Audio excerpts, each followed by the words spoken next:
warahmatullahi wabarakatuh. Pada video kali ini saya hanya akan menjelaskan apa itu ilmu nahwu dan juga ilmu shorof. Di dalam bahasa Arab tentunya sudah kita asing yang dengan namanya nahwu dan juga shorof, karena kedua ilmu tersebut adalah ilmu yang bisa dibilang ilmu utama untuk bisa mempelajari bahasa Arab. Yang saya akan bahas dahulu yaitu kitab-kitab yang membahas tentang nahwu dan shorof. Sebenarnya ada banyak sekali kitab yang membahas tentang nahwu dan shorof. Salah satunya adalah Imriti, Jurumiyah, Alfiyah, dan juga yang lain-lainnya. Tiga kitab yang saya sebutkan tadi adalah kitab yang paling populer di kalangan para santri. Tapi di sini saya hanya punya 4 buah kitab, yaitu Majmu'un Nadom, Imsilatut Tasrifiyah, dan juga kitab Al-Jurumiyah dan kitab Imriti. Semuanya kitab terjemahan, bukan kitab kuning atau kitab pegon jenggot. Untuk kitab Jurumiyah ini mungkin kalian tidak akan menemukannya di toko-toko luar, karena ini merupakan produksi dari pondok saya sendiri yang diproduksi oleh anak-anak fotokopi Latansa yang merupakan fotokopi atau koperasi dari pondok saya sendiri.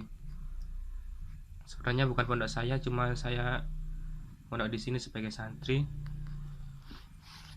Sekarang saya akan membahas terlebih dahulu yaitu tentang Imsilatut Tasrifiyah atau yang biasa disebut dengan shorof.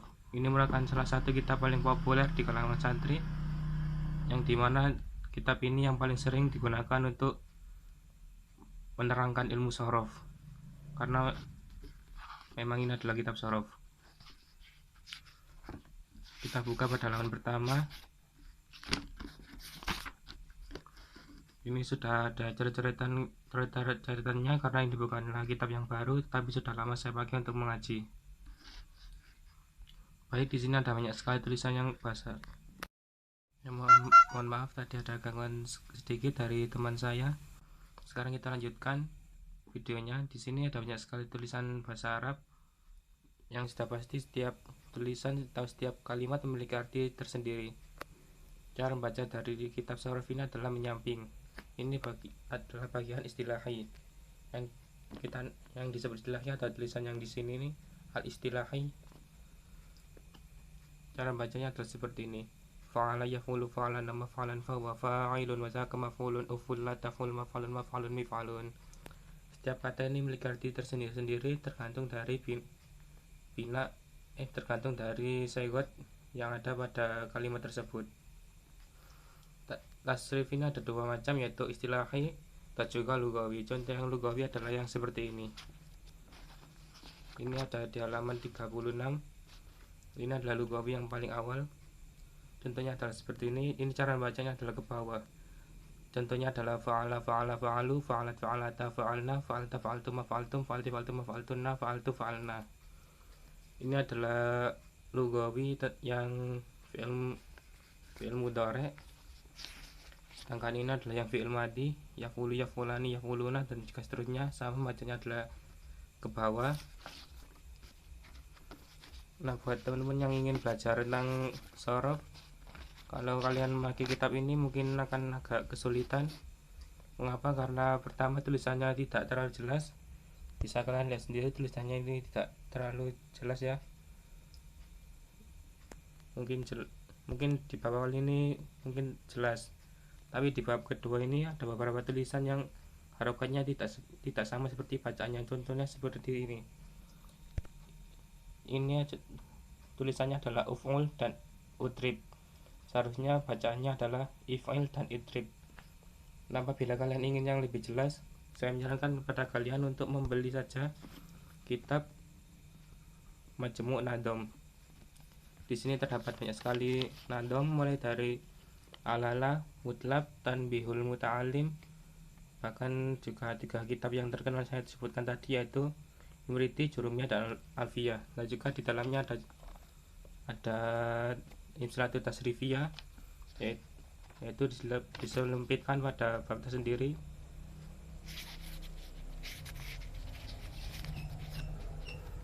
Nah, ini dia babnya. Kita lihat di sini yang benar tulisannya adalah if'il dan idrib. if'il dan idrib, jelas ya, bukannya uf'il dan udrib. Dan juga di sini ada uisir, yang benar bacaannya bukanlah uisir melainkan isir. Untuk harga kitab Majmu'ul Adam ini saya tidak terlalu mengerti berapa harganya, karena ini saya diberi oleh teman saya, lebih tepatnya tadi ada gangguan lagi, baterai HP saya habis dan senternya nggak bisa berfungsi, dan kalau nggak menggunakan senter dari HP maka videonya tidak akan terlihat dengan jelas karena saya berada di ruangan sempit yang lampunya agak redup. Kita lanjutkan. Untuk harga Majmu'ul Adam ini saya tidak terlalu mengerti, mungkin sekitar 20 sampai 30 ribu, tapi isi dari kitab ini hanyalah random semua, tidak ada keterangannya, random semua. Nah, sedangkan untuk harga Imsilatut Tasrifiyah ini kalau kalian beli mungkin sekitar 8, 10 atau paling mahal sampai 15 ribu. Dan untuk kitab nahwunya yang bisa dipakai itu adalah ini, yaitu Jurumiyah dan juga Imriti. Tapi nanti saya tidak akan membahas Jurumiyah atau Imriti pada video selanjutnya, melainkan saya akan mempraktikkan yang namanya cara belajar cepat dan tepat. Teman saya menggunakan metode ini dan dia kurang dari 1 tahun sudah bisa membaca kitab kuning. Dan apabila kalian juga ingin seperti teman-teman saya akan menerangkan satu persatu seperti yang diterangkan oleh guru saya. Kembali lagi ke kitab Sorof ini.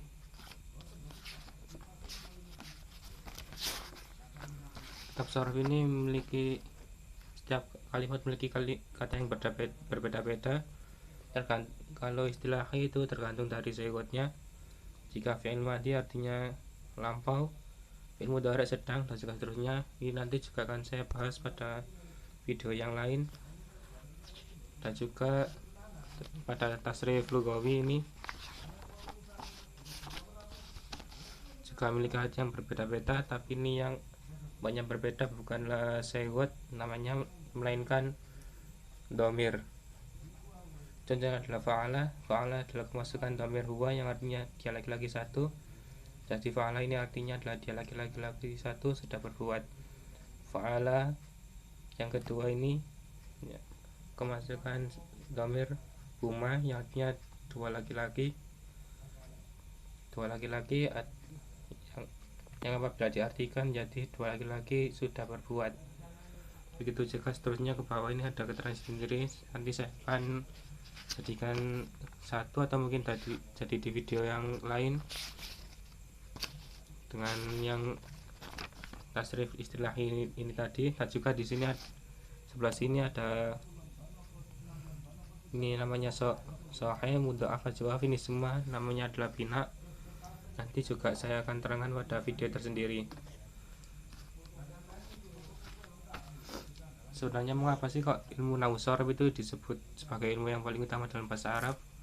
Karena ada wakilah yang mengatakan bahwa inna sorfa umul ilmi wa nahwu abuha, sesungguhnya sorof adalah ibunya ilmu dan nahwu adalah ayahnya. Mengapa kok sorof itu dinamakan sebagai ibunya ilmu? Karena sorof itu bisa melahirkan dari satu kata menjadi beberapa kata. Bahkan jika kata guru saya bisa menjadi 300 sampai 400 kata. Tapi jika menurut kitab istilah ini tadi, fa'ala yang bab pertama tadi hanya bisa menjadi 30 kata, dan itu sudah saya hitung, yaitu 12 kata untuk tasrif istilahi, 14 kata untuk lugawi fi'il mudhari, dan 14 kata untuk lugawi fi'il madhi. Saya rasa cukup sekian keterangan saya sekilas mengenai nahwu dan sorof. Untuk video keterangan lanjutnya mengenai bina, sewot, dan juga yang lain-lainnya mengenai nahwu dan juga sorof akan saya bahas secara terpisah untuk memudahkan kalian belajar.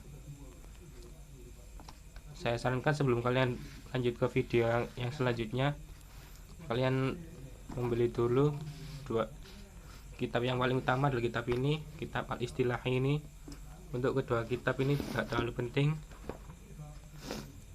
Tapi kalau kalian ingin beli juga nggak apa-apa, tapi yang kita ini saya jamin tidak ada di toko-toko yang di dekat rumah kalian maupun yang jauh dari rumah kalian, karena itu memang tidak dijual melainkan produksi untuk produk saya sendiri.